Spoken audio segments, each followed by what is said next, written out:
ইসলাম প্রতিষ্ঠা করার গুরুত্ব।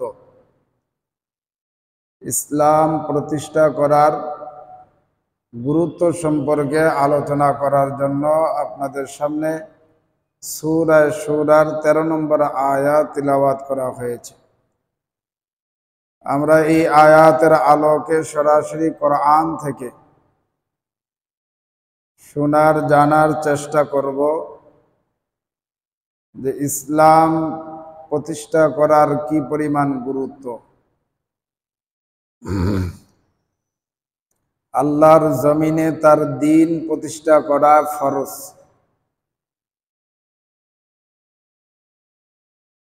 কোরআনে কারীমের মধ্যে নামাজের ব্যাপারে আল্লাহ তাআলা যেমন বলেছেন আকিমুস সালাহ, নামাজ প্রতিষ্ঠা করতে বলছেন, ঠিক আল্লাহ তাআলা কোরআনে কারীমের মধ্যে আল্লাহর জমিনে দ্বীন প্রতিষ্ঠা করার কথাও একই শব্দের মাধ্যমে বলেছেন, একই নিয়মে বলেছেন, আন আকিমুদ্দিন, দ্বীন প্রতিষ্ঠা করার কথা বলছে। তো আমি আমার পঠিত আয়াতের মধ্যে আল্লাহ তাআলা বলেন, তিনি তোমাদের জন্য নির্ধারণ করে দিয়েছেন ওই দিন যার নির্দেশ দিয়েছিলেন নূহ আলাইহিস সালাতু ওয়াস সালাম, এবং যে ব্যাপারে আমি তোমাকে ওহী করেছিলাম, আর যার নির্দেশ দিয়েছিলাম ইব্রাহিম, মূসা, ঈসা আলাইহিস সালাতু ওয়াস সালামকে, এই বলে যে তোমরা এই দিন প্রতিষ্ঠিত করো এবং তাতে মতভেদ করো না। এই আয়াতের মধ্যে আল্লাহ তাআলা 7টি কথা বলেছেন। এই আয়াতের মাধ্যমে আমাদের 7টি শিক্ষণীয় বিষয় আছে। এর মধ্যে প্রথম কথা আল্লাহ তাআলা বলেছেন নবী রাসূলদের মধ্যে কেউই কোনো নতুন ধর্মের প্রতিষ্ঠাতা ছিলেন না। আদম আলাইহিস সালাতু ওয়াস সালাম থেকে নিয়ে মুহাম্মদুর রাসূলুল্লাহ সাল্লাল্লাহু আলাইহি ওয়াসাল্লাম পর্যন্ত সমস্ত নবীরা কেউই এই পৃথিবীর মধ্যে তাদের ব্যক্তিগত কোনো দ্বীন বা ধর্ম, নতুন কোনো ধর্ম তারা প্রচার করেন নাই। প্রথম থেকে সকল নবী রাসূল আল্লাহর পক্ষ থেকে একই দ্বীন জাতির কাছে পেশ করেছেন। তারই ধারাবাহিকতায় আমার আপনার নবী মুহাম্মদুর রাসূলুল্লাহ সাল্লাল্লাহু আলাইহি ওয়াসাল্লাম আল্লাহ তাআলার পক্ষ থেকে যে দ্বীন পেয়েছিলেন ওই দ্বীনই মানব জাতির সামনে উপস্থাপন করেছেন। এই আয়াতের মধ্যে সর্বপ্রথম নূহ আলাইহিস সালাতু ওয়াস সালামের কথা বলা হয়েছে, নাকি আপনার আমার নবীর কথা বলা হয়েছে? নবীর কথা বলা আগে বলা হয়নি, আগে বলছেন হযরত নূহ আলাইহিস সালাতু ওয়াস সালামের কথা। কারণ হলো মহাপ্লাবনের পরে সর্বপ্রথম পৃথিবীর মধ্যে যে নবী ছিলেন তিনি ছিলেন হযরত নূহ আলাইহিস সালাতু ওয়াস সালাম। এই জন্য আল্লাহ তাআলা সর্বপ্রথম নূহ আলাইহিস সালাতু ওয়াস সালামের কথা বলেছেন। এরপরে আমার আপনার নবী মুহাম্মদুর রাসূলুল্লাহ সাল্লাল্লাহু আলাইহি ওয়াসাল্লামের কথা বলেছেন, তিনি হচ্ছেন শেষ নবী। এই হলো 1 নম্বর কথা। দ্বিতীয় নম্বর কথা, আল্লাহ তাআলা সারা পৃথিবীর মধ্যে যা কিছু আছে সব কিছুর মালিক হচ্ছেন তিনি। আসমান জমিন, আসমানের উপরে, জমিনের উপরে, আসমানের নিচে, জমিনের নিচে যা কিছু আছে সব কিছুর মালিক কে? আল্লাহ। সব কিছুর মালিক কে? আল্লাহ। সবকিছুর মালিক যেহেতু আল্লাহ রাব্বুল আলামিন, সবকিছুর অভিভাবক যেহেতু আল্লাহ রাব্বুল আলামিন, ঠিক তেমনি ভাবে মানুষের মধ্যে যদি কোনো ধরনের মতভেদ সৃষ্টি হয়, মত পার্থক্য সৃষ্টি হয়, চাই সেটা ব্যক্তি জীবনের হোক, সামাজিক হোক, রাষ্ট্রীয় জীবনের হোক, যে জীবনেরই হোক না কেন, মানুষের, মানব জাতির জীবনের পড়তে পড়তে সে যদি মতভেদ সৃষ্টি হয়ে যায় তার মধ্যে, তাহলে এই মতভেদের সমাধান যিনি অভিভাবক, যিনি মালিক, তেনার কাছ থেকে নিতে হবে।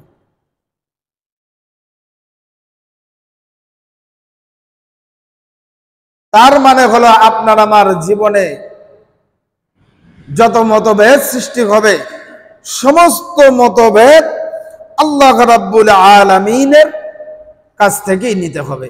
রব্বুল আলামিন কোরআন সুন্নাহর মধ্যে যে দিন আপনাকে আমাকে দিয়েছেন, এই দিনের মধ্যে আপনার আমার জীবনের সমস্ত মতভেদের সমাধান দিয়ে দিয়েছেন।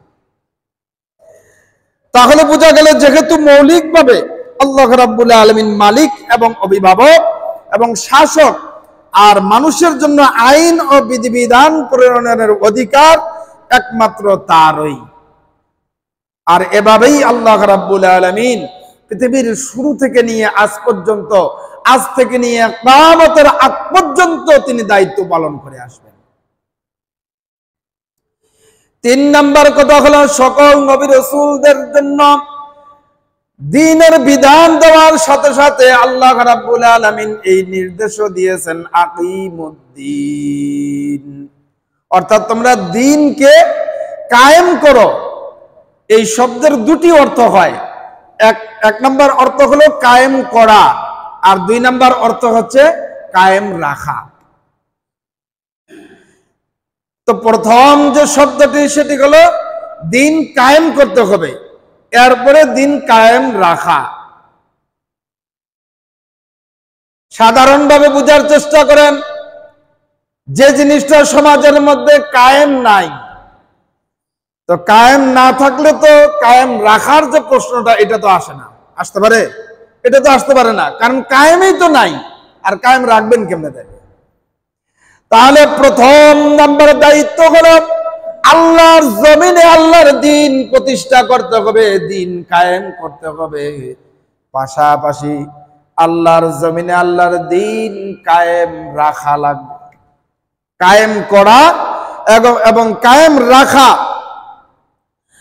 দুইটাই আপনাকে আমাকে করতে হবে। প্রথম করতে হবে হলো জমিনে আল্লাহর দ্বীন প্রতিষ্ঠা করতে হবে, এরপরে আল্লাহর জমিনে আল্লাহর দ্বীন প্রতিষ্ঠা রাখতে হবে। এই হলো 3 নাম্বার। 4 নাম্বার শিক্ষা হলো, নবী রাসূলকে যখন এই দ্বীন কায়েম করা বা কায়েম রাখার নির্দেশ দেওয়া হয়েছিল, তখন তার অর্থ এতটুকুই ছিল না যে তারা নিজেরাই কেবল এই দ্বীনের বিধান মেনে চলবে বা অন্যদের কাছে তার তাবলীগ বা প্রচার করবেন, বরং তার অর্থ এটাই যে মানুষ যখন তা মেনে নিবে তখন আরো অগ্রসর হয়ে তাদের মাঝে পুরা দ্বীনের প্রচলন ঘটাবে। অর্থাৎ যখন দ্বীন প্রতিষ্ঠা হয়ে যাবে তখন শুধুমাত্র নিজেরাই দ্বীনের উপরে থাকবে বা দ্বীনের কয়েকটা বিষয়ের উপরে তারা প্রতিষ্ঠিত থাকবে, মানুষদেরকে দ্বীনের নির্দেশ দিবে না, অর্থাৎ তাবলীগ করবে না, এটা হবে না।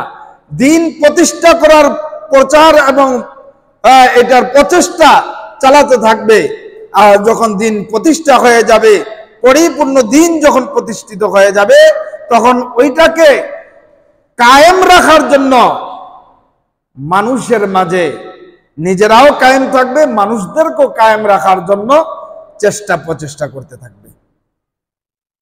তাহলে তাবলীগের উদ্দেশ্য, মূল যে উদ্দেশ্য হচ্ছে এটাই উদ্দেশ্য, সেটা হলো দাওয়াত ও তাবলীগ। এটার মূল উদ্দেশ্য হচ্ছে আল্লাহর জমিনে আল্লাহর দ্বীন প্রতিষ্ঠা করা, আর প্রতিষ্ঠা করার পরে এটাকে কায়েম রাখা।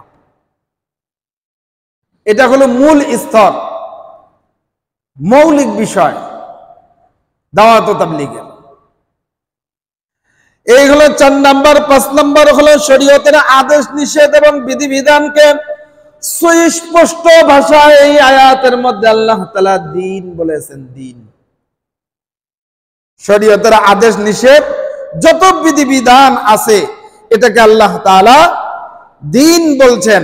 আল্লাহ তাআলা যেসব গুনাহের কারণে জাহান্নামের ভয় দেখিয়েছেন, যেসব অপরাধকে শাস্তির কারণ হিসেবে উল্লেখ করেছেন, তার পথ রুদ্ধ করার কাজও অবশ্যই এই দ্বীনের অন্তর্ভুক্ত, ওইটাও দ্বীন হিসেবে গণ্য হবে।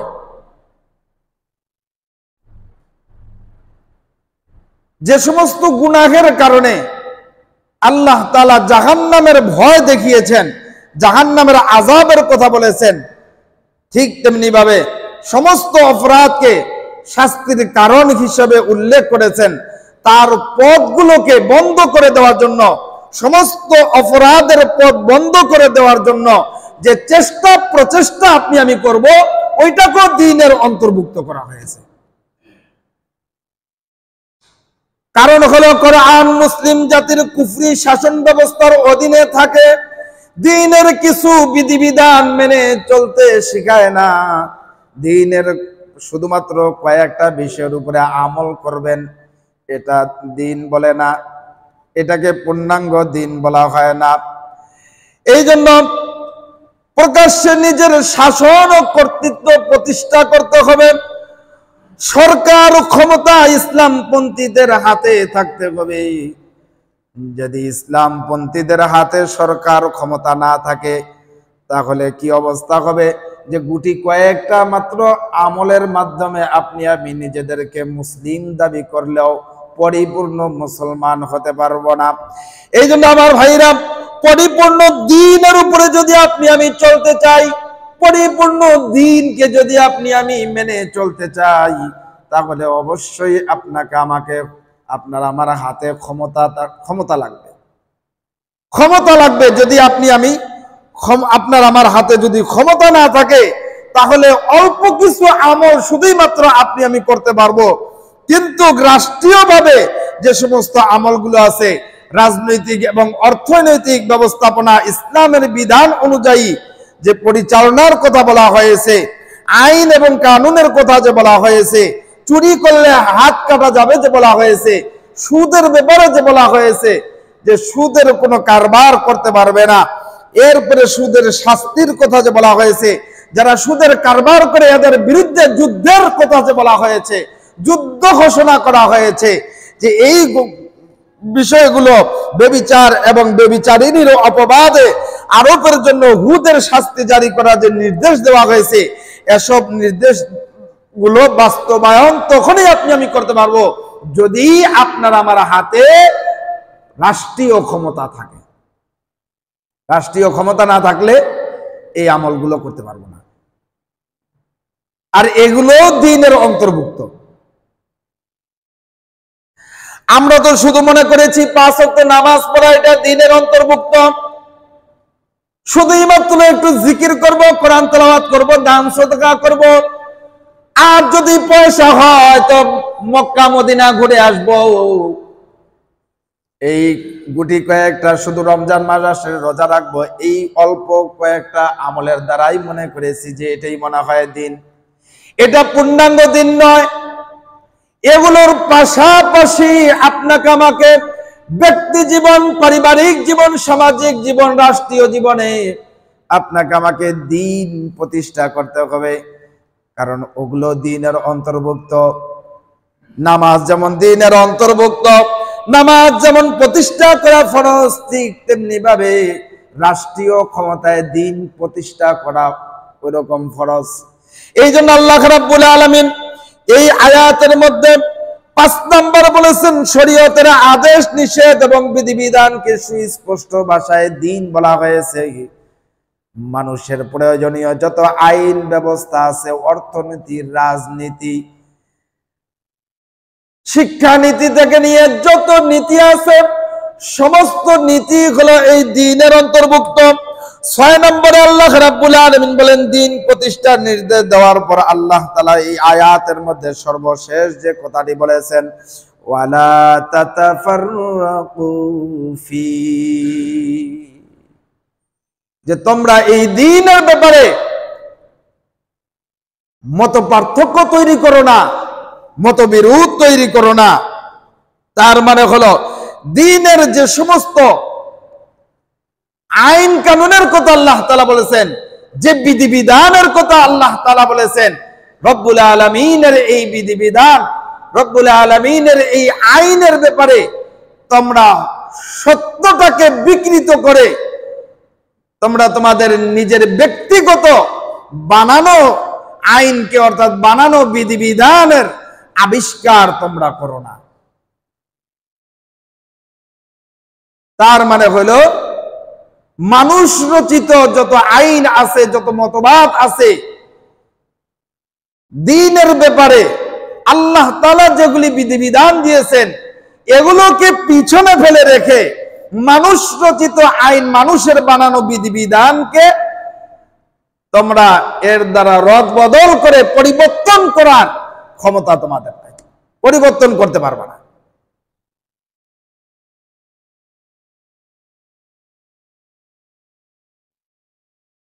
আর উম্মতের মধ্যে বিভেদ সৃষ্টি হওয়ার মধ্যে যে সমস্ত বিষয়গুলো আছে এর মধ্যে এটা এক নাম্বার বিষয়। আল্লাহ তাআলা কোরআনে কারীমের মধ্যে দীনুল্লাহ বলেছেন, নবীদেরকে দুনিয়ায় পাঠানো হয়েছিল দীনুল্লাহ অর্থাৎ আল্লাহর আইন প্রতিষ্ঠা করার জন্য। এই আয়াতের 7 নম্বর শিক্ষা হলো নবী রাসূলদের দায়িত্ব যেমন ছিল দীনুল্লাহ, আল্লাহর জমিনে আল্লাহর দ্বীন প্রতিষ্ঠা করা, আল্লাহর আইন প্রতিষ্ঠা করা, ঠিক তেমনি ভাবে আপনার আমারও দায়িত্ব আছে আল্লাহর জমিনে আল্লাহর দ্বীন, আল্লাহর আইন প্রতিষ্ঠা করা। যার ধারণা করে যে নবীদের দাওয়াত শুধুই মাত্র সাধারণ ধর্মীয় অর্থে আল্লাহ তাআলার কিছু ইবাদত করা এবং নিছক কিছু ধর্মীয় আকীদা, বিশ্বাস, রীতিনীতি মেনে চলার মধ্যেই সীমাবদ্ধ নয়। মানুষের সমাজ, সংস্কৃতি, রাজনীতি, অর্থনীতি, আইন, আদালত এবং এ ধরনের অন্যান্য পার্থিব যত বিষয় আছে সমস্ত বিষয় হচ্ছে দ্বীনের অন্তর্ভুক্ত। কিন্তু বর্তমান সমাজের মধ্যে অধিকাংশ মুসলমানরা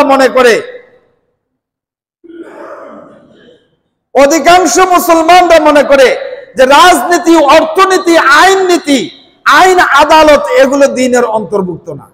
অধিকাংশ মুসলমান কিন্তু এটা বিশ্বাস করে, এটা ধারণা করে। আর এই ধারণাটাই মুসলমানদের হাত থেকে বিজাতিরা, জালিম যারা, এরা রাষ্ট্র ক্ষমতাকে মুসলমানদের হাত থেকে ছিনিয়ে নিয়ে তাদের কবজায় রেখে দিয়েছে। আর মুসলমানদের কাছে একটা বার্তা পৌঁছায় দিয়েছে যে রাজনীতি, অর্থনীতি, আইন আদালত এগুলো দ্বীনের অন্তর্ভুক্ত না।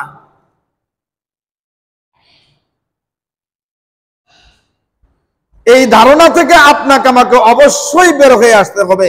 এই ভুলের কারণে মুসলিমরা কুফরি এবং জাহিলি জীবন ব্যবস্থায় কেবল সন্তুষ্টই নয়, বরং এর ব্যবস্থা কলকাবজায় পরিণত করে নিয়েছে, নিজেরাই তাকে পরিচালনা করতে উদ্যোগী হয়েছে।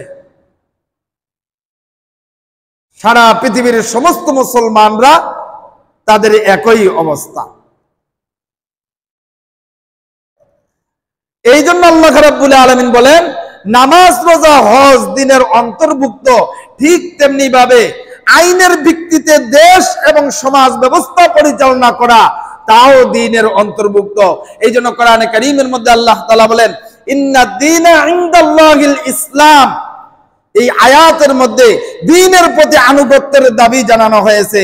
তার অর্থ শুধু নামাজ, রোজা নয়, বরং সমগ্র সমাজ ব্যবস্থা, রাষ্ট্র ব্যবস্থা এর আওতাভুক্ত। এই আয়াতের আওতাভুক্ত। এই জন্য আমার ভাইরা, পৃথিবীর মধ্যে আল্লাহ রাব্বুল আলামিন আল্লাহর জমিনে আল্লাহর দ্বীনকে বিজয়ী করার জন্য নবী রাসূলদেরকে আল্লাহ তাআলা পাঠিয়েছেন।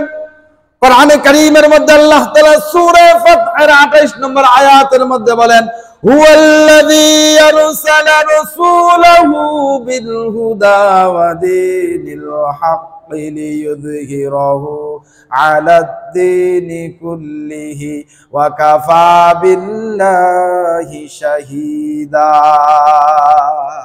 আল্লাহ তাআলা বলেন যে তিনি ওই সত্তা যিনি তার রাসূলকে হেদায়েত সত্য দিন সহ পাঠিয়েছেন, যাতে তিনি ওই দিন অন্যান্য সকল দিনের উপরে বিজয়ী করতে পারেন। আর এই বিষয়ে সাক্ষী হিসাবে আল্লাহ রাব্বুল আলামিনই যথেষ্ট। তার মানে হলো আল্লাহ রাব্বুল আলামিন এই পৃথিবীর মধ্যে তার দিনকে বিজয়ী করার জন্য নবী রাসূলদেরকে পাঠিয়েছেন। পৃথিবীর মধ্যে মানুষ রচিত যত মতবাদ, যত দিন আছে, সমস্ত মানুষ রচিত দিনের উপরে আল্লাহর দেওয়া দিনকে প্রতিষ্ঠিত করবে, বিজয়ী করবে। এই জন্য নবী রাসূলদেরকে আল্লাহ তাআলা পাঠিয়েছেন। আল্লাহর পক্ষ থেকে রাসূলরা যে আসছেন, কেবলমাত্র রিসালাতের প্রতি ঈমান আনতে হবে এবং ইচ্ছে মতো যে কোনো কাউকে আনুগত্য করা, এই কারণে কিন্তু নবী রাসূলদেরকে আল্লাহ তাআলা পাঠান নাই। রাসূলদের আগমনের উদ্দেশ্য হচ্ছে তিনি জীবন যাপনের জন্য যে আইন কানুন নিয়ে এসেছেন, দুনিয়ার সমস্ত আইন কানুন বাদ দিয়ে আল্লাহর দেওয়া রাসূলের দেখানো আইন কানুনের উপরেই মানব জাতি তার জীবনকে পরিচালিত করবে। এই কারণেই নবী রাসূলদেরকে আল্লাহ তাআলা পাঠিয়েছেন। তার মানে হলো পৃথিবীর মধ্যে যখন আল্লাহর দ্বীন বিজয়ী হয়ে যাবে, আল্লাহর দ্বীন কিভাবে বিজয়ী হয়ে যাবে, এর এক নম্বর কারণ হলো পৃথিবীর রন্ধে রন্ধে, দেশের রন্ধে রন্ধে মানব জাতির তার জীবনের প্রত্যেকটা পদে পদে ইনসাফ প্রতিষ্ঠা করবে। ইনসাফ প্রতিষ্ঠা করবে। আল্লাহ রাব্বুল আলামিন বলেন ইনসাফ প্রতিষ্ঠা করা এটা মুসলমানদের দায়িত্ব। কোরআনে কারীমের মধ্যে সূরা মায়েদার ৮ নম্বর আয়াতের মধ্যে আল্লাহ তাআলা বলেন, ইয়া আইয়ুহাল্লাযীনা আমানু কুনু কাওয়ামিনা লিল্লাহি শুহাদাআ বিল কিসত ওয়া লা ইয়াজরিমান্নাকুম শানাআনু কওমিন আলা আল্লা তা'দিলু ই'দিলু হুয়া আকরাবু লিত্তাকওয়া ওয়াত্তাকুল্লাহ ইন্নাল্লাহা খাবীরুম বিমা তা'মালুন। আল্লাহ তাআলা এই আয়াতের মধ্যে আমাদেরকে একটা নির্দেশ দিয়েছেন, সেটা হলো তোমরা ন্যায় এবং ইনসাফের পথ থেকে সরে আসবে না। যদি কোনো জালিম তোমাদেরকে, তোমাদের কোনো শত্রু তোমাদেরকে যদি ন্যায় এবং ইনসাফের পথ থেকে সরে আসার জন্য চেষ্টা করে তোমরা ন্যায় এবং ইনসাফের পথ থেকে সরে আসবে না, তোমরা ইনসাফ করো।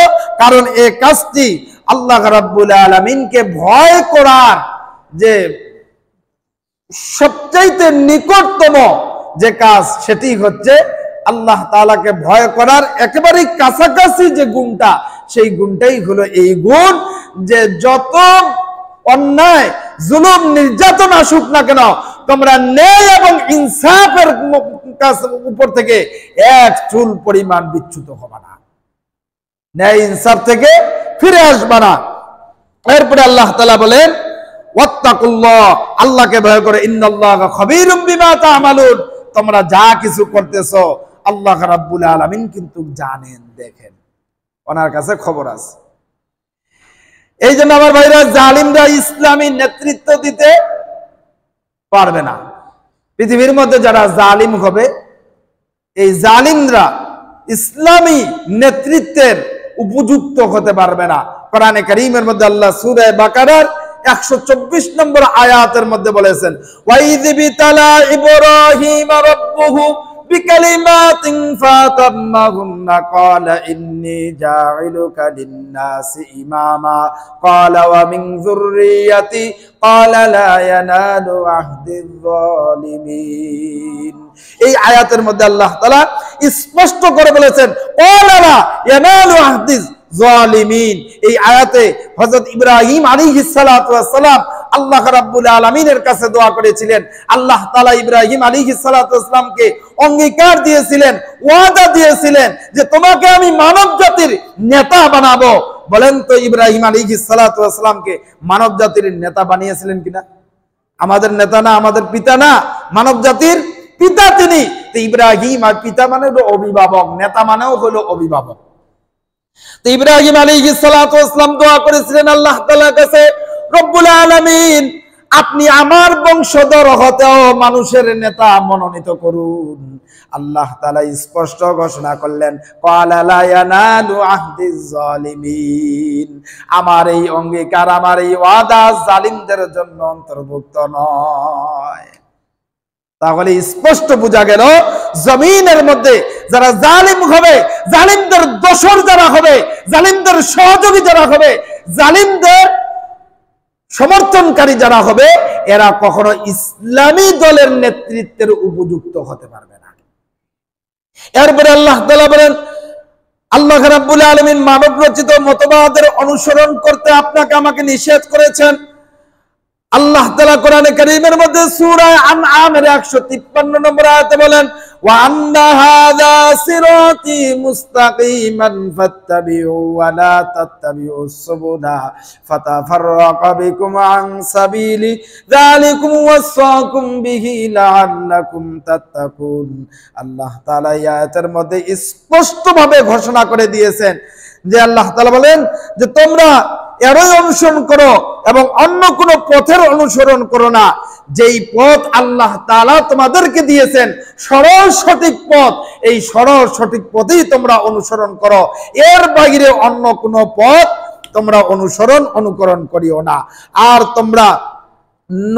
তোমরা তার পথ হতে বিচ্ছিন্ন হয়ে যাও না, কারণ তোমরা যদি আল্লাহর দেখানো সরল সঠিক পথে না চলো তাহলে তোমরা জান্নাতের পথ থেকে বিচ্যুত হয়ে তোমরা জাহান্নামের পথে চলে যাবা। এই জন্য আল্লাহ তাআলা এই আয়াতের মধ্যে স্পষ্টভাবে নির্দেশ দিয়েছেন যে আল্লাহর দেওয়া দ্বীনের উপরেই আপনার আমার জীবনকে পরিচালিত করতে হবে। আর আল্লাহর দেওয়া দ্বীনের বাহিরে মানুষ রচিত, মানব রচিত কোনো দ্বীন মতবাদের উপরে যদি জীবন পরিচালিত করো তাহলে তোমরা আল্লাহর দ্বীন থেকে বিচ্যুত হয়ে যাবা, জান্নাতের রাস্তা থেকে, সরল সঠিক পথের রাস্তা থেকে তোমরা বিচ্যুত হয়ে যাবে। এরপর আল্লাহ তাআলা বলেন, আল্লাহর দ্বীন বাস্তবায়ন ছাড়া সত্যের উপরে চলা কখনোই সম্ভব নয়। আল্লাহর জমিনে আল্লাহর দ্বীন যতক্ষণ পর্যন্ত আপনি আমি বাস্তবায়ন করতে পারবো না, ততক্ষণ পর্যন্ত আপনি আমি ন্যায় ইনসাফের উপরে চলা কখনোই সম্ভব হবে না। এই ব্যাপারে আল্লাহ তাআলা সূরা মায়েদার 68 নম্বর আয়াতে বলছেন, কুল ইয়া আহলাল কিতাবি লাস্তুম আলা শাইইন হাত্তা তুকিমুত তাওরাতা ওয়াল ইনজিলা ওয়া মা উনজিলা ইলাইকুম মির রাব্বিকুম। আল্লাহ রাব্বুল আলামিন আহলে কিতাবদেরকে এখানে উল্লেখ করে বলেছেন, যতক্ষণ পর্যন্ত তোমরা তাওরাত ইনজিল তোমাদের প্রতি তোমাদের রবের পক্ষ থেকে যা নাজিল হয়েছে তা প্রতিষ্ঠিত না করবা, ততক্ষণ পর্যন্ত মনে করতে হবে যে তোমরা কোনো কিছুর উপরেই প্রতিষ্ঠিত নও। তাহলে এই আয়াতের মধ্যে স্পষ্ট আল্লাহ তাআলা ঘোষণা করলেন যে আল্লাহর দেওয়া দ্বীন যদি প্রতিষ্ঠিত যতক্ষণ পর্যন্ত হবে না, ততক্ষণ পর্যন্ত আপনি আমি পরিপূর্ণ দ্বীনের উপরে আসি এটা কিন্তু বলতে পারবো না। আপনি আমি পরিপূর্ণ মুসলমান দাবি করতে পারবো না, এটা মুখে বলতে পারবো কিন্তু দাবি করতে পারবো না। এই জন্য আল্লাহর জমিনে আল্লাহর দ্বীন প্রতিষ্ঠিত করতে হবে। আল্লাহর দ্বীন বাস্তবায়নের মাধ্যমে জাতি উন্নতি করতে পারবে। যতক্ষণ পর্যন্ত আল্লাহর দ্বীন প্রতিষ্ঠিত না হবে ততক্ষণ পর্যন্ত জাতি কখনোই উন্নতি করতে পারবে না। উন্নতি করবে, 2 পা আগাবে তো 5 পা পিছায় যাবে, 10 হাত আগাবে তো 20 হাত পিছায় যাবে। এটাই সত্য। স্বাধীনতার 56 বছর পার হয়ে গেল, আজ পর্যন্ত আপনি আমি মুসলমান হওয়ার পরেও, এই দেশে 96% মুসলমান হওয়ার পরেও মুসলমানদের সংখ্যা বেশি, কিন্তু এরপরেও আমরা স্বাধীনভাবে বাস করতে পারি নাই। কি বলেন, পারছি? সর্বদিক থেকে আমরা কি স্বাধীন? স্বাধীন না। আপনি আমি ঘরে স্বাধীন না, বাহিরে স্বাধীন, সমাজে স্বাধীন না, রাষ্ট্রে স্বাধীন না। কোথাও আপনি আমি পরিপূর্ণ স্বাধীনতা উন্নতি করতে পারি নাই। আর ততক্ষণ পর্যন্ত স্বাধীনতা উন্নতি হবে না যতক্ষণ পর্যন্ত আল্লাহর দ্বীন বাস্তবায়ন না হবে। এই জন্য রাষ্ট্রীয় ক্ষমতা আল্লাহ তাআলার কাছ থেকে অর্জন করে নিতে হবে। আর এই জন্য নবী আলাইহিস সালাতু ওয়াস সালামকে আল্লাহ তাআলা রাষ্ট্রীয় ক্ষমতা আল্লাহর কাছে চাওয়ার জন্য দোয়া শিখাই দিয়েছেন। অকুর রাব্বি আদখিলনি মুদখালা সিদকিন ওয়া আখরিজনি মুখরাজা সিদকিন ওয়াজআলনি মিন লাদুনকা সুলতানান নাসীরা। এই আয়াতের মধ্যে আল্লাহ তাআলা এই দোয়া শিখিয়ে দিয়েছেন যে বলো হে আমার প্রতিপালক, আমি কল্যাণের সাথে আমাকে আপনি কল্যাণের সাথে প্রবেশ করাও এবং কল্যাণের সাথে বের করো, আর তোমার নিকট হতে আমাকে সাহায্যকারী শক্তি দান করো। তার মানে হলো এই আয়াত থেকে আমি জানতে পারলাম ইসলাম দুনিয়ায় যে সংশোধন চায় তা শুধুমাত্র ওয়াজ নসিহতের মাধ্যমে হতে পারে না, বরং তাকে কার্যকর করার জন্য রাষ্ট্রীয় ক্ষমতারও প্রয়োজন আছে। রাষ্ট্রীয় ক্ষমতারও প্রয়োজন আছে। তারপরে আল্লাহ তাআলা নিজেই যখন তার নবীকে এই দোয়া শিখিয়ে দিয়েছেন, তাহলে সুস্পষ্টভাবে প্রমাণিত হয় যে দ্বীন প্রতিষ্ঠা করা, শরীয়তের আইন প্রবর্তন করা এবং আল্লাহর প্রদত্ত বিধিবিধান, দণ্ডবিধি, আইন ও কানুন জারি করার জন্য রাষ্ট্র ক্ষমতা লাভের প্রচেষ্টা মুসলমানদেরকে করা লাগবে।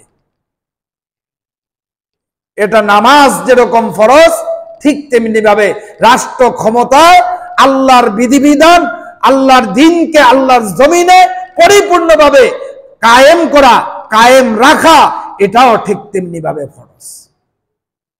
আমরা তো শুধু মনে করছি যে দ্বীনের শুধু নামাজ পড়া, শুধু রোজা রাখা, শুধু হজ করা, শুধু যাকাত দেওয়া, শুধু রমজান মাসে রোজা করা, এই কয়েকটা মাত্র আমল করলেই, শুধু পাঞ্জাবি একটা গায়ে দিলেই, শুধু একটা খতিবগিরি যদি পাইলেই হয়ে গেল, ইমামগিরি পাইলেই হয়ে গেল, মসজিদের খেদমত করার একটু যদি সুযোগ পাই তাহলে হয়ে গেল, মক্কা মদিনা যাওয়ার যদি একটু আল্লাহ সুযোগ করে দেয় তাহলে মনে এই কয়েকটা মাত্র অল্প কয়েকটা ইবাদতের নামই মনে হয় দিন, এর দ্বারাই আমি পরিপূর্ণ মুসলমান হয়ে গেলাম। না না, শুধুই মাত্র নামাজ পড়লেই মুসলমান হয়ে যায় না। জুমার নামাজ পড়লেই, শুধু মসজিদে জুমার দিন সামনে কাতারে যায় নামাজ পড়লেই মুসলমান হয়ে যায় না। শুধুই মাত্র হজের নাম মুসলমান না, শুধুই মাত্র রমজান মাসে রোজার নাম মুসলমান না। আল্লাহর জমিনে আল্লাহর দ্বীন পরিপূর্ণ প্রতিষ্ঠা করা, আল্লাহর কোরআনের আইন বিধিবিধানের মাধ্যমে দেশ পরিচালনা করাও হলো মুসলমানদের দায়িত্ব। তাহলেই পরিপূর্ণ মুসলমান নিজেকে দাবি করতে পারবে। এই জন্য আমার ভাইরা, ইসলামী রাষ্ট্রের মধ্যে ইসলাম প্রতিষ্ঠা করা, দ্বীন প্রতিষ্ঠা করার গুরুত্ব এতই বেশি, যদি মানব জাতি শান্তি চায়, যদি তার দুনিয়ার জীবনকে উন্নতি করতে চায়, আর আখিরাতের জীবনে সে যদি মুক্তি চায়, নিজেকে যদি পরিপূর্ণ মুসলমান বানাতে চায়, তাহলে অবশ্যই এই সমস্ত ইবাদতের পাশাপাশি আল্লাহর জমিনে আল্লাহর দ্বীন প্রতিষ্ঠা করার জন্য, রাষ্ট্রীয়ভাবে দ্বীন প্রতিষ্ঠা করার জন্য প্রচেষ্টা করবে। এটাই হলো মূল আজকের আলোচনার বিষয়। আর আগামী শুক্রবার ইনশাআল্লাহ ইসলামী রাষ্ট্রের প্রয়োজনীয়তা কি এ সম্পর্কেও আমাদের জানার দরকার। ইসলামী রাষ্ট্র আসলে কি, এটার প্রয়োজন আপনার আমার কতটুকু, এবং ইসলামী রাষ্ট্রের মূল নীতিগুলো কি, এগুলো আপনাকে আমাকে অবশ্যই জানতে হবে। আগামী জুমায় ইনশাআল্লাহ এই বিষয়ের উপরে আলোচনা করব। আল্লাহ তাআলা আমাদের সকলকে সহিভাবে বুঝদান করে সহিভাবে আমল করা তৌফিক দান। যারা সময় কাল জুমা চারা কাছে